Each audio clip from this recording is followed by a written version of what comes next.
Hey everybody, what's up? I'm DJ Sixsmith. Welcome to the Sit Down. David Michaelis here with us. Brand new book, Eleanor, all about our former First Lady, and she was so much more than that, Eleanor Roosevelt. David, how are you? Thanks, DJ. Great. Thanks for having me today. So you have a pretty interesting personal story when it comes to Eleanor Roosevelt. As a young 4-year-old, you got to meet her, and there's a family connection there. So can you give that story for everybody? And what was it like writing this book? My mom was a television producer in the very early days of national educational television, even before Julia Child and the French Chef.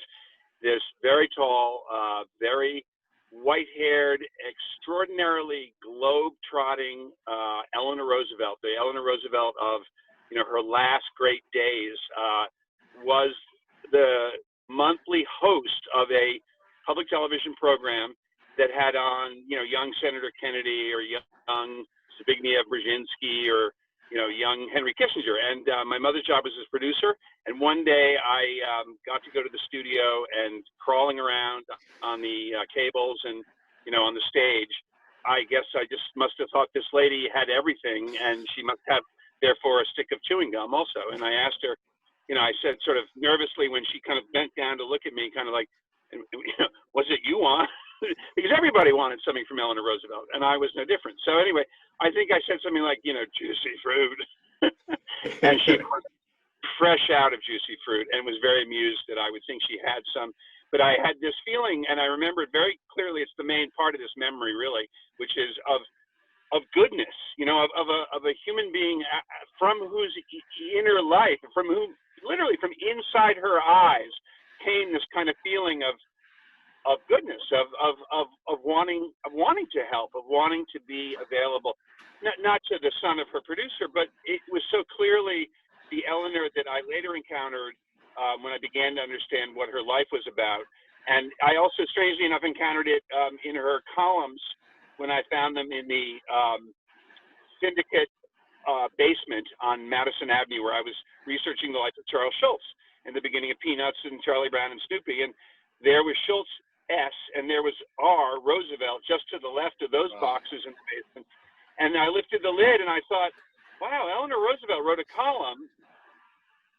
And the first thing I saw was this description of starlight that I found really quite beautiful and compelling, and very different than the way I thought she wrote about things in that column.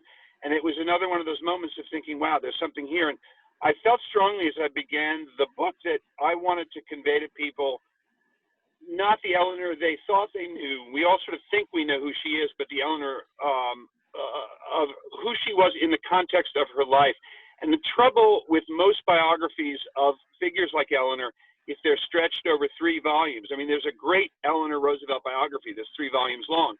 There are really strong biographies of, obviously, of Franklin Roosevelt, of her husband, that do a very strong job with her.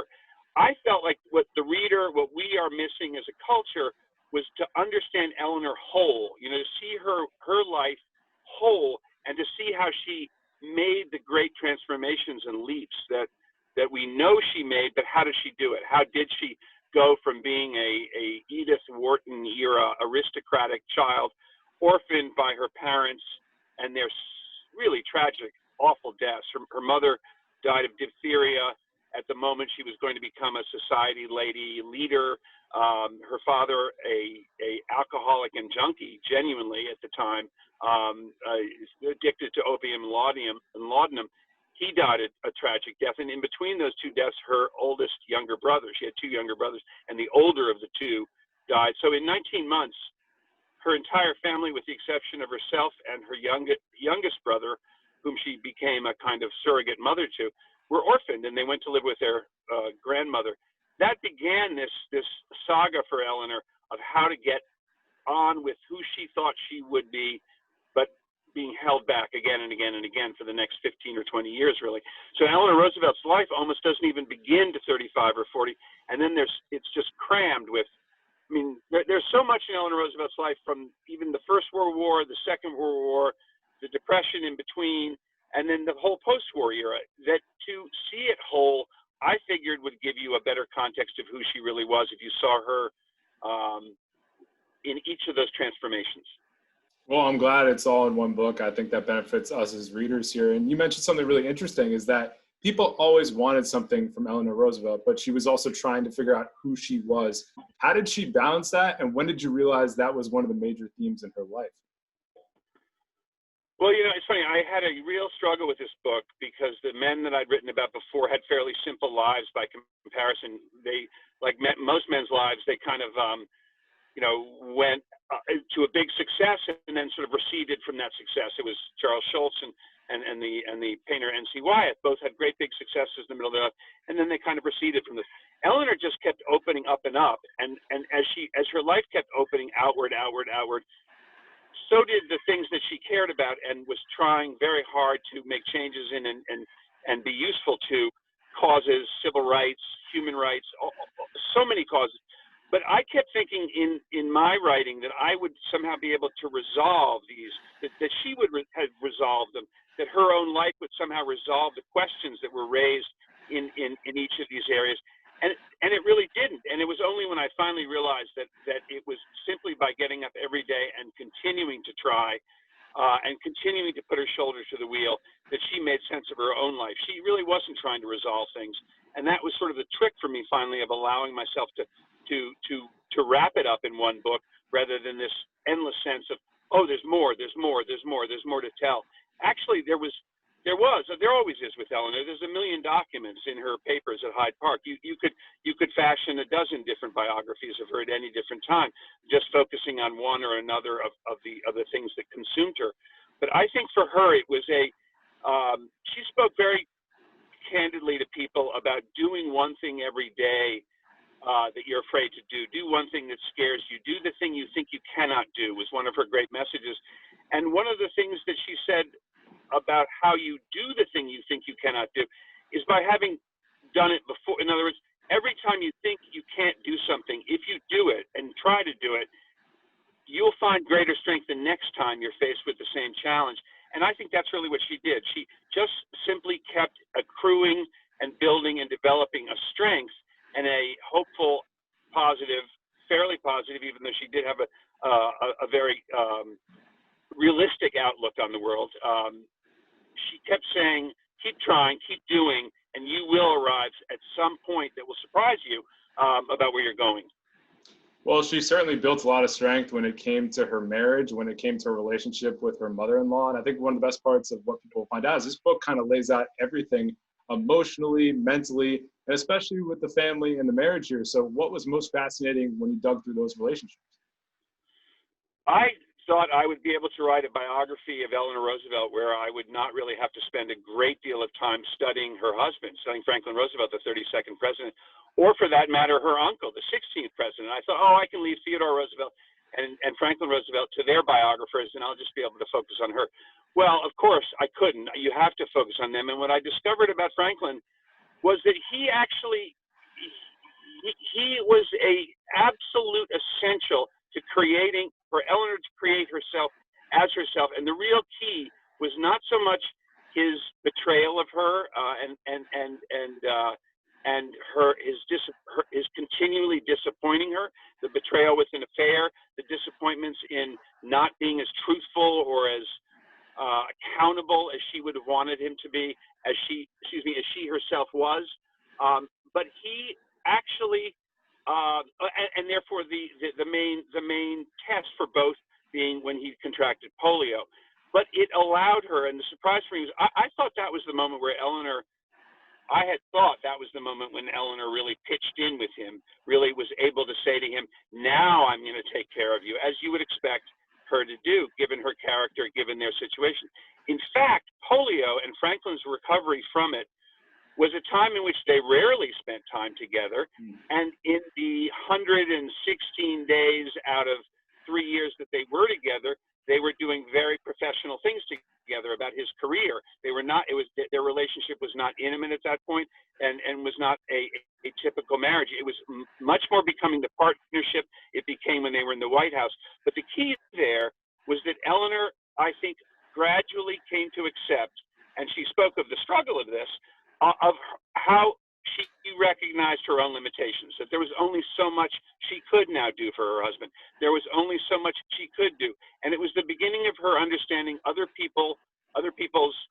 his need for other people in his life, and both of them understanding each other's need for other people, other lovers, other colonies almost. They lived in sort of, I always thought of them as cottage colonies, because Franklin Roosevelt in Warm Springs and Eleanor at Valkill in Hyde Park in Dutchess County, New York, were living in cottages in these places, and their friends and people they were working with were around them, and it was extremely. I find it very idealistic, actually. It's a really modern marriage. It was a really incredibly advanced, almost new age way of going about making communities. Community was incredibly important to both of them, incredibly important to Eleanor. She saw it as the core of all political action, the core of all political and social change would come from these small places close to home. And when she finally became a worldwide advocate for human rights, working on the Universal Declaration of Human Rights for the UN, she said, where do human rights begin? They begin in the small places close to home. So I think with the Roosevelts, you see people who are living a certain kind of a life. Life shakes them up, and they, as they begin to create a new world for themselves, create kind of microcosms of the larger world that they begin to change as politicians and as statesmen, and finally as worldwide advocates. Clearly, Eleanor Roosevelt understood the small picture and the big picture. And another thing that's really modern to me is her maturation. So you mentioned what she did emotionally in her marriage. I mean, even politically, she's somebody that was opposed to the 19th Amendment. And obviously, we think about her a lot differently today. So how did she make that growth from going from, no, women shouldn't have the right to vote, to, I'm going to be the leader of this cause and the cause of human rights? I think that was a gradual, again, it was always gradual with her, but when Franklin Roosevelt got polio and began to recover and needed time to see if he couldn't regain the use of his legs, Eleanor began going out and organizing county by county in the great state of New York, and going far, far away from places Democrats had gone before because of the automobile. She learned how to drive. That was a big thing in her generation.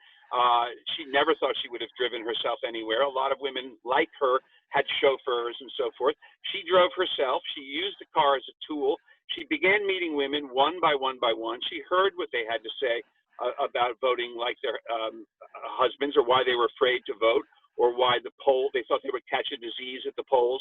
At that time, the polling booths and polling stations and the whole voting process was something akin to going into a saloon or a pub, or it was sort of an all-male, slightly, seedy kind of place. Women didn't go there. And she began, in hearing the women's stories in every county she visited, she began realizing that she had something to say, and that she realized that women's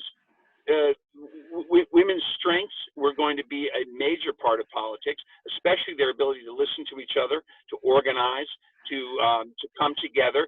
She went to various different conventions for women, the Women's Democratic Party in New York. At those, she also heard what women's power was going to sound. It all began to make sense to her gradually, and she came out. It was all part of coming out of the shell. I mean, she was a woman who was taught you never appear in the newspaper except when you're born, when you're married, and when you die. You will never speak in public. A woman doesn't do that. There were so many restrictions on the kind of woman that she was being raised to be when she was even 18, 19, 20, and she wasn't educated.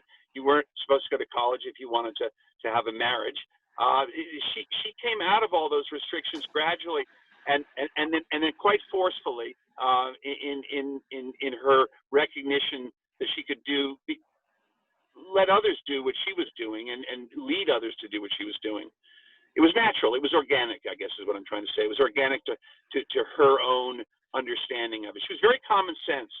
She would look at problems and on a very much, almost like I always think of the English General Wellington, who said something like, do the duties of the day in the day, meaning face each thing head on as you find it. Don't leave it for tomorrow. Don't leave it for that night.